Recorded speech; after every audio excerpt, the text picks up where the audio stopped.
莊子齊物論第二部分原文：大之閒閒，小之閒閒，大言炎炎，小言尖尖。其味也渾交，其角也盈開，與接為扣，日以心鬥。者，交者，密者。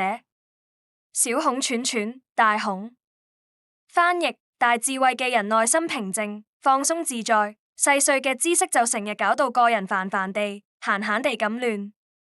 講大道理嘅人，講嘢有力量、有氣勢，講瑣碎道理嗰啲就咕噥不停，重複囉嗦。人瞓覺嗰陣，魂魄亂飛，醒咗之後，身體喐動不停，成日同外界互動交織，日日都用心嚟對抗同掙扎，一時散，一時收埋，一時壓住，唔同狀態輪流出現。細細嘅恐懼令人忐忑不安，大恐懼就好似霧咁，慢慢籠罩你。原文：其法若機括，其師是非之謂也；其流如嘴萌，其守性之謂也；其殺如秋冬，以言其日消也；其匿之所為之，不可使復之也；其厭也如監，以言其老隙也；近死之心，莫使復陽也。翻譯：呢啲情緒一出，就好似機關咁彈出嚟，根源就係你成日想分清啱定唔啱，一旦執住個贏字，就好似發咗毒誓咁唔肯放手，咁樣落去，內心就好似秋冬一樣慢慢凋落、死亡。你沉溺喺情緒裏面，就好難再翻身，情緒積住太耐，就會變死水，好似密封咗一樣，最終心都死晒，連陽光都入唔到去。原文：喜怒哀樂，累嘆變節，搖跌啟泰，樂出虛，精成捆。日夜相待乎前，而莫知其所萌。已乎已乎，但慕得此，其所由已生乎。翻譯：喜怒哀樂、憂慮嘆息、轉變壓力、狂喜發作，全部都喺你身上輪流出現。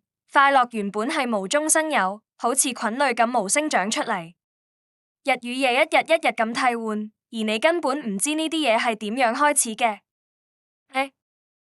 夠啦夠啦！如果每日朝朝暮暮都喺咁嘅狀態之中生存，咁樣嘅生，到底有咩意思啊？意義總結：這一段係齊物論最具詩意又最沉重嘅段落之一。莊子用一連串心理描寫，講出人如何被自己內心嘅知識、情緒、慾望所困，由小之小言到是非之爭、輸贏之爭，逐步演變成無窮無盡嘅心鬥。佢認為我哋每日就喺呢啲喜怒哀樂、思慮壓力中不斷輪轉，開頭可能係無心萌生，最後卻變成唔知點解咁痛苦嘅人生狀態。莊子最後一嘆：已乎已乎，但慕得此，其所由已生乎，係對現代人一樣適用嘅提醒。如果一生都係被情緒、判斷、輸贏所困，咁你真係活緊咩？定係你已經行屍走肉咁過日子？原文：非彼無我，非我無所取，是亦近矣，而不知其所為始。若有真宰，而特不得其準，可行以信，而不見其形，有情而無形。翻譯：如果冇你，就唔會有我，但冇我，又唔知應該攞啲乜。咁樣講似乎都啱，不過我哋根本唔知道到底係邊個令我哋變成咁。好似有個真主人喺度控制一切，但我哋就揾唔到佢嘅眼神，揾唔到佢個樣。我哋信佢喺度，覺得有力量係支配緊，但又睇唔到佢。佢好似有情感，但冇形體。原文：八骸、九竅、六臟，而全然，吾誰與為親？汝皆說之乎？其有斯焉？如是皆有，為神切乎？其神切不足以相治乎？其弟尚為君臣乎？其有真君全然？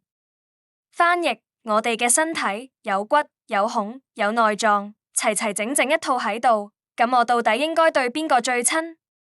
你哋都話係佢主導嘅，咁佢係咪有偏心？如果每一部分都有主見，咁佢哋係僕人定主子？僕人之間能唔能互相管理？抑或佢哋互相輪流做君王同奴才？又或者其實真係有個真君存在？原文：如求得其情與不得，無益損乎其真。一受其成形，不忙以待盡。與物相印相微，其行盡如辭，而莫之能止，不亦悲乎？翻譯：不論我揾唔揾到佢，明唔明白佢，都改變唔到佢本身嘅存在。我哋既然已經有咗個身體，就只可以等到消亡。喺世界上同萬物碰撞，互相摩擦，一路行一路被帶走，就算想停都停唔到，唔係好悲哀咩？原文：終身役役而不見其成功，嚢然疲役而不知其所歸，可不哀邪？人為之不死，繫益其形化，其心與之然，可不為大哀乎？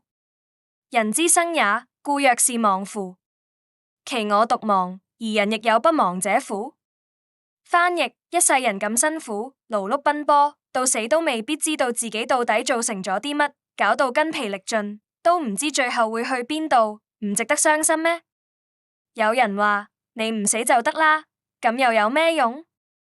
你個身體會變壞，個心都會跟住改變，咁唔係更大嘅悲哀咩？人嘅一生就係咁樣迷迷糊糊咁過，係咪得我一個人咁？定係其實每個人都一樣咁迷惘？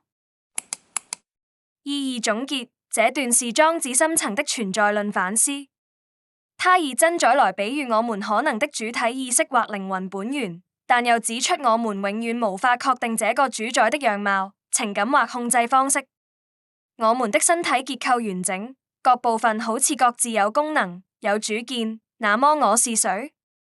哪一個部分是我真正的自我？還是其實根本無我？他指出，人生就像一場被動的奔跑，我們不停奔波勞碌，卻從未見其成功，也就是不知道自己為何而生，為何而活，更遑論達成咩目標。最後他質疑，所謂不死到底有咩意思？如果個身體會爛，個心都會變，咁樣叫不死有意義咩？整段文字可以理解為一種極深的存在焦慮描寫。但莊子提出這種質疑，目的唔係絕望，而係要人跳出這啲執念，返歸自然，人物自化，不再苦苦追求一個虛構嘅主宰或絕對我。